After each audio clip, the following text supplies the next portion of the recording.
Made a fun musical discovery recently. I think I found the perfect song to play during a threesome. I think it's got to be Randy Newman's "You've Got a Friend in Me."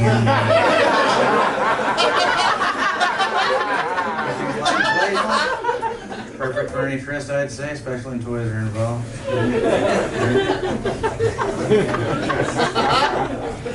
live in San Francisco, which is a comic is a bad idea.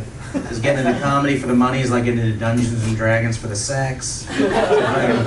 Poor financial move. You know what the fuck I'm thinking. I've been thinking like ways to make extra money while I'm there, just to like exist, just to get by. Like one idea I had, I was reading up on food from other cultures. I read that some countries eat donkey burgers. I never heard of that. Never seen a donkey burger restaurant in the United States. I want to open up the first one, and I want to call it Ass to Mouth. Valentine's Day destination. Make your reservations early. Intimate night with your loved one. Valentine's Day 2020. Yeah. Is this a sensual crowd? Let's just say erotically charged. I take that cackle as a yes. It's an erotically charged audience here. I'm going to be honest about something I'm into sexually, not very popular nowadays. I enjoy a nice lush bush on a woman. Is that outrageous, sir? I'll take that over. Usually there's like a muffled like, ew, or something. Like, it was a cold winter, ladies. You got the right to remain warm for I get to wander around, look like I'm in like George Lucas cosplay all the fucking time. You can do whatever the hell you want with your bodies. It's a crazy double standard. And I like it, and I'm not talking about landing strips, I'm talking about farmer's market bush. I'm talking about mason jar of kombucha bush, alright? Like Bernie Sanders 2020 bush. I like it. But then I wonder why. Like, why is it something I enjoy? Am I just narcissistic? Do I just want to get on my knees, whip down some panties, have my own face staring back? Looking into a moist mirror.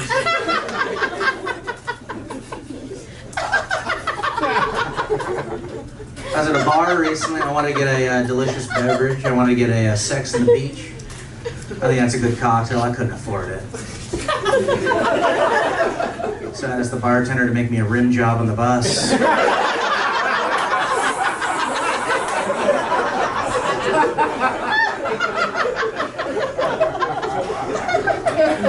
Which is a PBR with the edges licked by some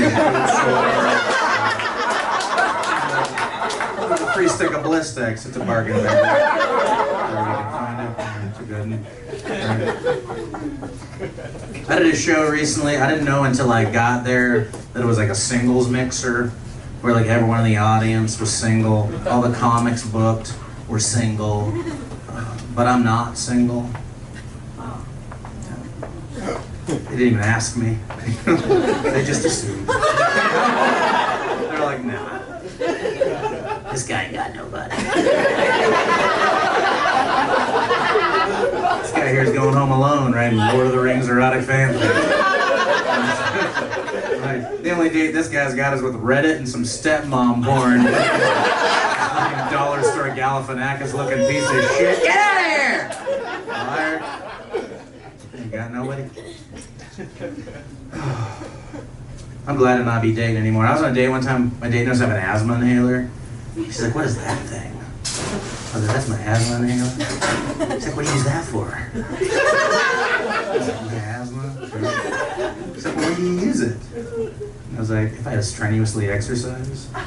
She looks at me and she goes, so never? So me? Being on a date with Don Rickles, just fucking brutally roasted. I once dated a woman who also had asthma. So during sex, we didn't choke each other because that just seemed redundant. Neither was breathing properly to begin with here. Let's not exacerbate the issue, right? We sound like two pugs fucking right now. A wildly unerotic experience for everybody involved. I got hit on recently, which is kind of cool. Yeah, it's not that cool. It's kind of cool. Not that cool. It should happen more frequently. But almost every time it's a large burly gentleman who takes a shower. I check off a lot of boxes in the bear community. This guy came up to me. He's chatting me up for a little bit. He's like, hey, I'm staying over at the old Best Western. How about you come by later? We can have some cookies in my jacuzzi. Do you know how hard that was to say no to? That sounds fucking incredible. I almost want to be like, what kind of cookies are we talking about? Some oatmeal raisin and warm soothing jets can change a man, Jesus Christ. I like being down in SoCal. It's a change of pace from like Northern California. It's very like nice weather here. It's cool. But that's not my favorite part. I enjoy when it gets like really hot out. I don't really like the heat. When it gets hot, I go to the movie theater. You know, that's where I feel sexy. Right? Dim lights, smell of butter. That's my world. Like I walk in, someone's gonna be like, "Is this guy gonna review the picture? Holy fuck! This guy's putting his opinion somewhere on the internet. Holy shit!" Right? I love movies a lot, and one of my favorite like current film series is the Mission Impossible series. Anyone seen those ones? Like, yeah. They keep getting better and better too. And like one of my favorite things about them is that now like Tom Cruise insists on doing all of his own stunts. And it's getting like Jackie Chan level crazy at this point, where he's like scaling skyscrapers with no wires. He's holding onto planes in midair. And I think it's because Tom Cruise finally realizes that death is the only way out of the Church of Scientology. I'll do whatever, because there's no fucking way out now. I'm always looking for like cheap, affordable things to do, because like just existing in the Bay Area, I'm sure here is very difficult too. But it's so hard up there, and finding anything affordable is really difficult. And I went to the horse races recently because I found like they got this thing called Dollar Days up in Berkeley. It's a fucking event, okay? Everything's $1. Beers, mimosas, hot dogs. And on that day, it's this crazy juxtaposition of highbrow and lowbrow, okay? There's people that are decked out, looking good, and then characters like me with mustard in their shoe, swilling Miller High Life, that on a horse because its name is Golden Donut. I don't know what the fuck is going on. Just enjoying being in that world for a second, right? And I loved it. And I want to see more things like that in other areas of culture you wouldn't expect. Like, anyone here like opera at all? You're like, no, dude. I'm in Covina. I like it, but I can see why people would also hate it, because it'd be super stuffy, super exclusive. They should try and open it up a bit more, appeal to different demographics. I think it'd be amazing to go to the opera one day and see something like this. Thank you for coming to enjoy Leon Cavello's tragic masterpiece, Pagliacci. But don't forget our late night Saturday opera. We'll be bringing you Paul Verhoeven's 1987 action classic in a whole new way with Robocopra. Dead or alive, you're coming with me. Is that you, Alex Murphy? Scum corporations make me sick. I once shot a dude in the dick. Look out! It's at 2:09. Boom, boom, boom, boom, boom. You have 10 seconds to comply, and if you don't, I will make you die. Robocop!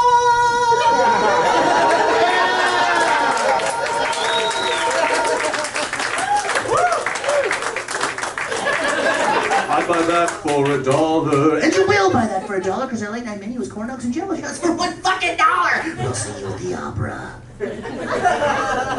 Had to get a 4-year degree for that joke.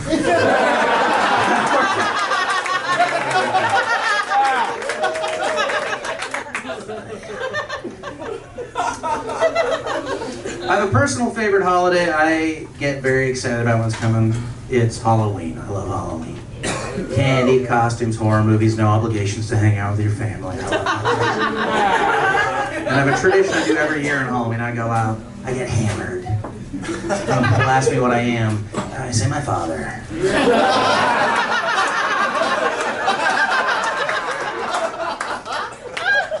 I have to dress ass up like a can of Coors Light, just sort of rolled.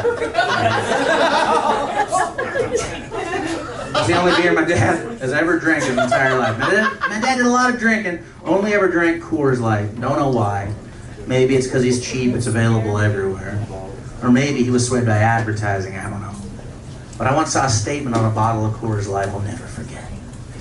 It said, experience the legendary taste of Coors Light.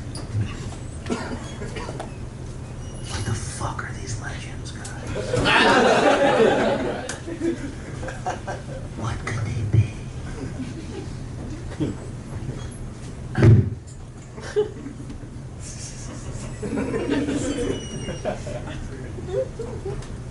Odin thrust his staff through the heart of the snakehead seductress Medusa, and then shoved a cold, crisp Coors Light. The mighty Thor swung his hammer and parted the seas with Poseidon beside him, and then knocked back a cold, delicious Coors Light. The Son of God, Jesus of Nazareth, attended a wedding party in Galilee.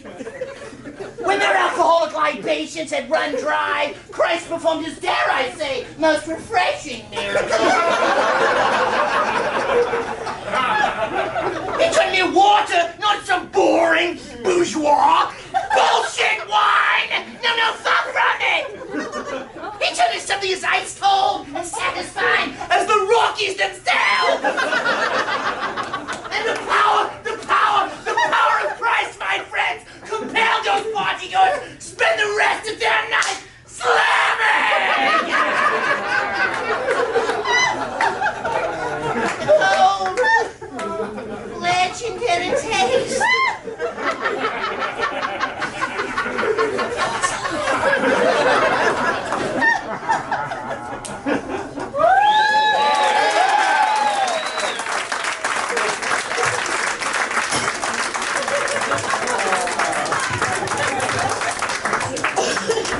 I just do that to get a few more steps on my Fitbit. So. Thank you so much, Chatterbox.